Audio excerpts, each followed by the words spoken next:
चलिए आप देख सकते हैं कि सिवान के गांधी मैदान से ये भव्य ईसुर कलश यात्रा निकल पड़ा है।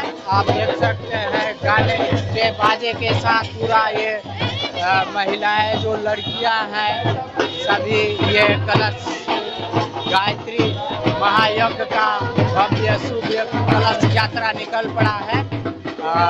देखिए सिवान के गांधी मैदान से ये एक्सक्लूसिव तस्वीरें हम दिखाने का प्रयास कर रहे हैं आप सबके बीच।